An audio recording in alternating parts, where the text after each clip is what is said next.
ჩვენთან არს ღმერთი. იცოცხლე და გაიხარეთ დედება და მადლობა უფალს წინამორბედელი მსახურებისთვის. ღმერთმა შეისმინოს ჩვენი ლოცვა, ჩვენი ვედრება და უფალმა შეიწიროს ჩვენი ერთობლივი ღვთისმსახურება. ჩემო ძვირფასებო, დღევანდელ დღეს ახარება გვიამბობს სასწაულზე, რომელიც სასწაულიც ეხება 10 კეთროვან ადამიანს. 10 კეთროვანი კაცი როგორც კი დაინახავს მაცხოვარს შორიდან მოუხმობს. ხმამაღლა შეძახებენ, რომ იესო მოძღვარ შეგვიწყალანა ჩვენ. ჩვენ ვიცით სახარებიდან, რომ კეთრი ეს არის ის დაავადება, რომელი დაავადებაც რომ განკურნებელ სენად ითვლებოდა, რომელიც გადამდები დაავადება და კეთრით დაავადებულნის ნეულნი საზოგადოებისგან იყო გარიყული.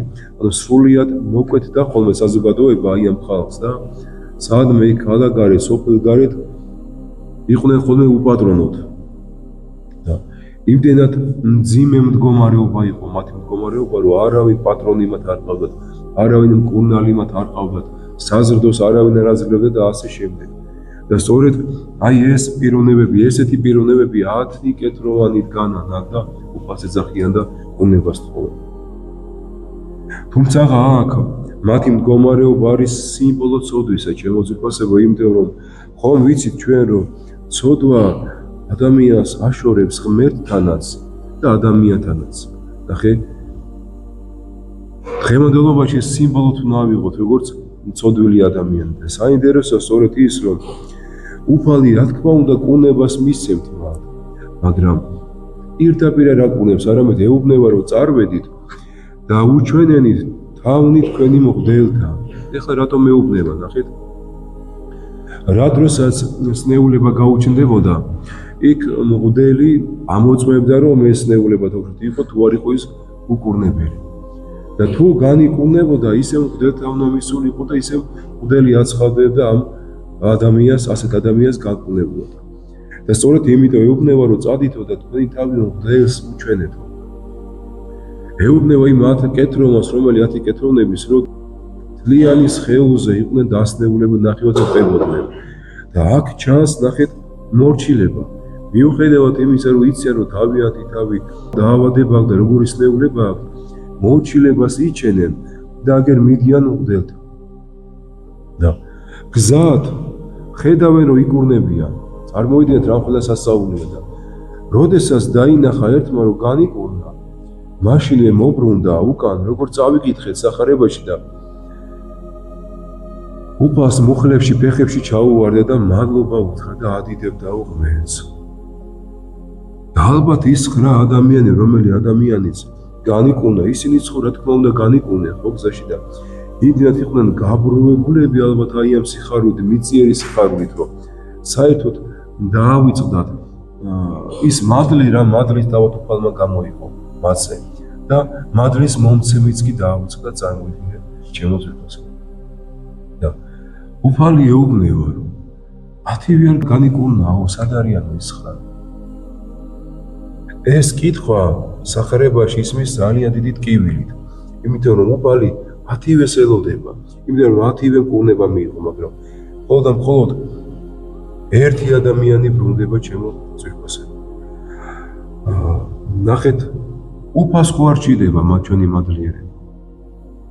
უფალს არაფერი არ ჭირდება ჩემო ძვირფასებო მადლობის თქვა. პირიქით მადლიერება ჩვენ გვჭირდება ჩვენივე გადარჩენისთვის და ჩვენივე ცხონებისთვის. უმადლობა როგორც წმინდა მამები ასავლიან, გულის კარს აკეტავსო და ვერც ღმერთს მიიღებს ის გული და ვეღარც მოყვას ვეღარ მიიღებს. ესეთი ადამიანი მხოლოდ არის საკუთარ სიამოვნებაზე მიწიან, სიამოვნებაზე ორიენტირებული. მას სხვა აღარაფერი ინტერესი აღარ აქვს. როდესაც ადამიანი არის უმადლოი. და როგორ შეიძლება რომ განვასხვაოთ, ხო? მადლიერი და უმადლოი. ნახეთ რა ხდება. მადლიერი ადამიანი უფალს ყველაფერში მადლობს, თუნდაც რომ ჰაერს უნთქავს, თუნდაც რომ წყალს სვავს, თუნდაც რომ საზრდოს იღებს, თუნდაც წარმატებას თუ სამსახურში მნიშვნელობა არ აქვს, ყველაფერზე უფალს მადლობს. მაგრამ უმადლოი ადამიანი თვლის იმას, რომ ის ღირსია და იმიტომ მიიღო. სამსახურში ძალიან მაგარი კაცი იყო და იმიტომ დააწინაუროს. ხელფასიც იმიტომ იყო, რომ კარგად მუშაობდა და ასე შემდეგ. და აი ამ დროს ადამიანს აუწყდება ის, რომ ნებისმიერი წყალობის მომცემი არის უფალი. თუ შენ ღმერთისმა არ მოგცა ის მადლი და წყალობა, ვერაფერს ვერ მიიღებ, ჩემო ძმა, ვერც იმუშავებ, ვერც ხელფას, ვერც ჯანმრთელობით. ყველაფერი შეუძლებელი იქნება, თუ კი უფალმა არ გაიღო ეს მოწყალება. აი მადლიერი ადამიანი ამას გარწნობს და ამას ამბობს კიდეც და უფალს მადლობას იღებს. უმადლორი ადამიანი არ ახსოვს იმას ღმერთი და საკუთარ თავს აბრალებს. და ნახეთ ახლა მადლიერი გამოჩნდა ეს ვინმე პიროვნება ერთი კაცი 10 კაცისგან. და რას ეუბნება? დაუგვერდით ამ სიტყვებს. აღდეკ და წარვედ სარწმუნოებამ შენმან გაცხოვნე შენ. როგორც გითხარით, ფეხებში ჩაუვარდ, რამდენად მადლიერი უნდა ყოფილიყო. უფალი ეუბნება ადექიო და წადიო.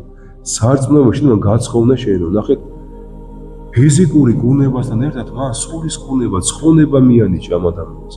თორე განა 10 არ განიკურნა, ყველა განიკურნა, მაგრამ ამ 10-დან მხოლოდ მადლიერს მისცა სულის ცხონების საშუალება. თორე რა შეიძლება ფიზიკური კურნება მიიღო, მაგრამ ის ხეული ხო მაინც მოკვდავია, მაინც მოკვდება, დღეს იქნება თუ ხვალ იქნება. მაგრამ უმთავრესი აქ არის სულის ცხონება ჩემოწმულსა. აგერ როგორც აი ამ ერთმა ადამიანმა მიიღო სულის ცხონება, ესე ჩვენც უნდა დავფიქრდეთ, რომ მადლიერება ყოფილა სწორედ აი ამისთვის აუცილებელი. თორე ნახეთ, როგორც ეგან აღნიშნე, რა ცნეულებას არ უნდა გქონდეს და უფალმა როგორც არ უნდა განგვკურნოს. თუ ჩვენ სულიერად არ განვიკურნებით, მაინც მოკვდებით, მაინც სხეული მოკვდავია და წნადია სხეული, მაგრამ სულიერი ცხონება ეს მარადეულია ჩემოწმებას. ანუ აქედან გამომდინარე უპირველეს ყოვლისა ჩვენ უფალ სულის ცხონებას უნდა ვევედრებოდეთ, სხეულის კურნებასთან ერთად სულის ცხონებასაც. ასე რომ ჩვენს რომ დავფიქრდეთ, ძალიან ხშირად ჩვენს ვიქცევით ხოლმე აი ამ კეთროვანი ადამიანებით. იმ დროს გვახსენება უმეტესწილად უფალი, როდესაც რაღაცა გვიჭირს, ხო? ნახეთ, დაინახეს ღმერთი და მაშინვე ხმა აღიმაღლესო და ხმა მაღლა შეძახეს უფალო გვიშველე. და ჩვენ რა ესე არა ვარ? როგორც კი გამძაფრდება რამე ჩვენი ჯანმრთელობის მდგომარეობა, თუ ჩვენი განსაცდელები, იმ დროს გვახსენება ყველაზე მეტად უფალი. და იმ დროს ჩვენც ისეთი ომნახიერად მოუხმობ ხოლმე უფალს, რომ ღმერთო გვიშველა. კი, მაგრამ გუშინიც ევედრებოდი, გუშინცი, როდესაც ბედნიერი ხარ, როდესაც გახარო, როდესაც ჯანმრთელი ხავი, მაშინაც ევედრებოდი. აი ჩვენ საკუთარ გულში უნდა ჩავიხედოთ და საკუთარ თავს უნდა ვკითხოთ აი ეს კითხვა, რომ როდის გვახსენდება ჩვენ უფალი.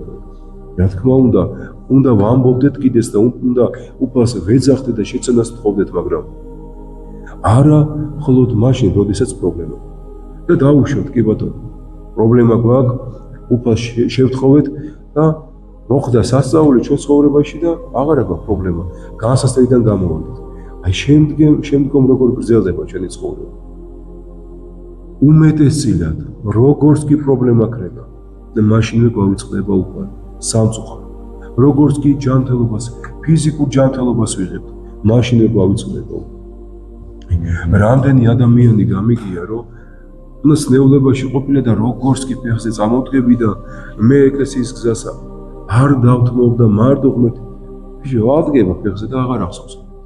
აღარ ჭირდება ღმერთი, მოვჭა, იმიტომ რომ იმა ფიზიკური კურნება მიიღო და აი ამ დროს ემსგავსება იმ კეთროვას, რომელიც კეთროვასაც დავიწყებული აქვს, რომ სხეული მოკვდავია და მაინც მოკვდება. თუნდაც პატიმრები, თქვენ ხომ იცით, რომ ხშირად იქ გდანში მსახურობ და უნდა საკიდან გამიყვანა და რასავო, მე ხო აი უფას არ დავკარგო და გამოდიან. საერთოდ აღარ ახსოვთ. ეს არის საშინელი მდგომარეობა ჩემოწმულს. საშინელი მდგომარეობა.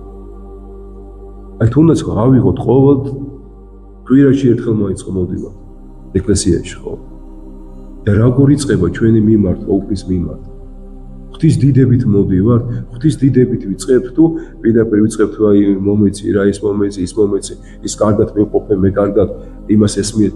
წარმოიდგინეთ, ძირითადად რაც ჩვენს გონებაში ტრიალებს არის თხოვნები და მომხმარებლური თვალსაზრისით უყურებ ჩვენ უფალს. რა ძალიან სულია. პირიქით ჩემოწმებასება ჩვენ უნდა პირველი მადლიერებით უნდა მოვდიოდეთ ეკლესიაში და ღვთის დიდებით უნდა ვიწყებდეთ და არ მოიდგინეთ თქვენ, რომ რასაც მოგცემს უფალი, ჩვენთვის იქნება სასარგებლოც. უფალმა უკეთ იცის ჩვენ რა გვჭირდება და რა არ გვჭირდება. იმიტომ რომ შეიძლება მოვიპოვოთ როგორც აი ამ ეთროვანმა ფიზიკური ჯანმრთელობა და რაღაცა თუნდაც ფიზიკური საზრდა მოგცეს და რაღაც, მაგრამ ცხოვრება გრძელდება, ხვალ კიდევ მოგშივდება, ხვალ კიდევ აფრთხილდება და სხეულის ოდესღაც მოკვდება. ასე რომ უფალს უნდა ყოველთვის ვადიდებდეთ. აი ერთ-ერთ საუბარში წმინდა იოანე კურპირი ამბობს, რომ სიტყვებს წერს დიდება ღმერთს ყველაფრისთვისო და ეს სიტყვებიო სასიკვდილო ჭრილობა ეშმაკისთვისო. ნახეთ, აი რომ ხო ამას ვამბობთ ხოლმე, ხო ვიძახით ხოლმე, მაგრამ ხშირ შემთხვევაში ამისი მნიშვნელობაც არ ვიცით. როგორი რთული არის რომ განსაცდელის დროს ადამიანმა მალობა უთხრას ღმერთს. რთული რო არის, იმიტომ უნდა ვთქვათ, თორე როდესაც ხინი გაქვს და წოულება გაქვს, იქ მალობის ქვაზე ადვილი არაფერი არ არის.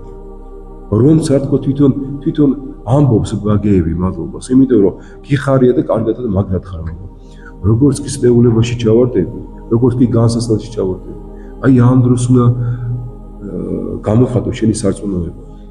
აი ამ დროს უნდა გამოხატო შენი ურყევი რწმენა და ამისთვისაც კი მადლობა უნდა მოვხატო უფალს. იმიტომ რომ შეიძლება ჩვენ არ გვესმის ის რატო ხდება და რატო მოხდა, მაგრამ ჩვენ უფალს უნდა ვეუბნოდეთ, რომ შენ ხო იცი ღმერთო ჩემთვის რა არის კარგი და მადლობა რომ იმას მაძლევ, რაც შენთვის არის სათნო და არა იმას, რაც რომ მე მინდა. იმიტომ რომ ჩვენ თითქმის სულ მიწიერისკენ ვიხრებით. სულ მიწიერი სიამოვნებისკენ ვიხრებით, მაგრამ სულიერს იშვიათად თუ ფიქრობთ ხოლმე. ასე რომ მადლიერება ჩემო ძვირფასებო, ერთ-ერთი საცხონებელი გზა არის. მადლიერება არის დამხმარე, როგორც უფალთან ურთიერთობაში, ასევე მოყვასთან ურთიერთობაში. იმიტომ რომ როდესაც ადამიანი მადლიერი ხდება, უპირველეს ყოვლისა უფლის მადლიერი ხდება. უფლის შექმნილ ხად ღვთის მსგავსად შექმნილ ადამიანთანაც მადლიერი იქნება. და აღარ იქნება უმადური, აღარც თავისი ოჯახის წევრის, აღარც მშობლის, აღარც დედმამიშვილის. პირიქით, რაც გააჩნია, მადლობას ეთქვეს უფალს, იმიტომ რომ ახლა მოთხოვნილება ისი არის, შეუძლია რაც გააქვს უფრო მეტი გინდა, ხო?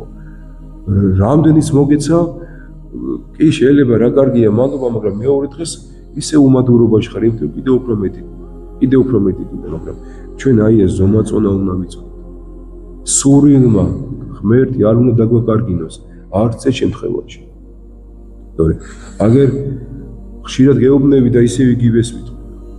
რო დღეს რო იშრომე იმისათვის, რომ ერთი პური სფული გეშოვნა და უცებ რო ორი პურის ფული იშოვნე. შენ ხო ერთი პურის ფული გჭირდებოდა. და მეორეც მოგცა უფალა. რატო? განა იმიტომ კი არა რომ აგერ რა რა მაგარია და ხოლ წამოგორდები და რა კარგია ხვალის მარგისა. არა იმიტომ მოგცა რომ იგი შენს გვერდით ვიღაცა მშიერია და არ შეუძლია, ან შეიძლება ავანტყოფია, ან შეიძლება მოფუცია, ან შეიძლება ინვალიდია. თუ იმიტომ მოგეცი შენ მეორე პული რომ გაუნაწილე ცოტა იმას. ამიტომ გვაძლევს, მაგრამ ჩვენ უნდა სწორედ დავინახოთ. სწორედ უნდა აღვიქვათ ეს ყველაფერი, იმიტომ რომ მართლმადიდებლობა ხო არ არის რაღაცა ისტორიის გამეორება და რაღაცა წესჩვეულების უაზროდ აღსრულება. არა, მართლმადიდებლობა არის ცოცხალი წმენა, ცოცხალი რჯული, ჩვენ ცოცხალ ღმერთთან გვაქვს ურთიერთობა, ჩემო ძვირფასებო. აი ყოველ წამს დავინახავთ უფლის ხელს, ყოველ წამს დავინახავთ იმას, რომ ჩვენი თითოეული ნაბიჯი არის უფლისგან მოცემული თავისუფალი არჩევანი ჩვენს მიმართ. სადაც გადავალგავთ აი ამ ნაბიჯს. ეს უნდა ვიყუროთ, იმიტომ რომ ამის აზღაურს ჩვენ მივიღებთ. კარგად მოიქცევი, მათს მიიღებ. არ მოიქცევი კარგად, განსაცდელს მიიღებ და ასე შემდეგ. ღმერთმა დაგვოცოთ, გაგახაროთ ღმერთმა, გაგამრავლოთ ღმერთმა და ღმერთმა მოგმადლოთ ჩვენ მადლიერების უნარი. იმიტომ რომ სწორედ მადლიერება არის ხიდი ამ სოფლიდან სადასასწრების კარამდე. ასე რომ ღმერთმა ყველა გვაცხადოს. ერთმანეთის მადლიერებიც ვიყოთ, ჩემო ძვირფასებო. უპირველეს ყოვლისა ღვთის მადლიერები ვიყოთ და უფრო მეტად შეგვიყვარდება ღმერთიც და უფრო მეტად შეგვიყვარდება ერთმანეთიც. ღმერთმა დაგვოცოთ, გაგახაროთ ღმერთმა და გაგამრავლოთ ღმერთმა. იცოცხლეთ და ითანხმოთ.